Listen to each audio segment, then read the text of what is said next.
بسم اللہ الرحمن الرحیم۔ بے نمازی کی نحوست پر ایک میں تھوڑا سا بیان کرتا ہوں کہ جو کہتے ہیں نا کہ کوئی نہیں، رزق تو آ رہا ہے، رزق تو اللہ تعالیٰ کافروں کو بھی دیتا ہے۔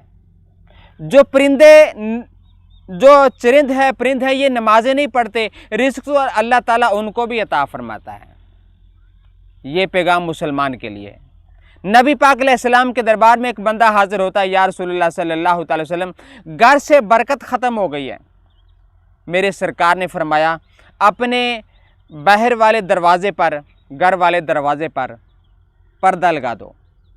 اس نے پردہ لگایا، کچھ عرصہ گزرا، وہ بندہ واپس آیا، یا رسول اللہ صلی اللہ تعالی علیہ وسلم، خوشحالیاں ہو گئی ہیں، رحمتیں نازل ہو گئی ہیں، کرم ہو گیا، اللہ تعالیٰ نے رزق میں برکتیں بھی عطا فرما دی ہیں، کافی کچھ بچ بھی جاتا ہے۔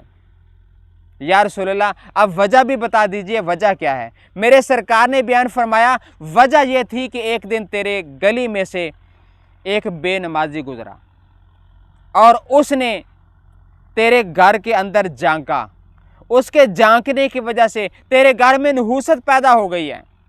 جب سے تو نے پردہ لگایا ہے اللہ تعالیٰ کی رحمتوں کا نزول ہو رہا ہے۔ پیارے بھائیوں، غور کریں، اگر باہر سے جانے والا بے نماز بندہ، اس کی اتنی نحوست ہے کہ گھر کی ساری برکتیں ختم ہو جاتی ہیں، تو جس کے گھر میں خود بے نمازی پڑے ہوں، اللہ تعالیٰ کے دربار میں دعا کرتے ہیں یا الہ العالمین ہم سب مسلمانوں کو 5 گانا نماز پڑھنے کی توفیق عطا فرما، آمین۔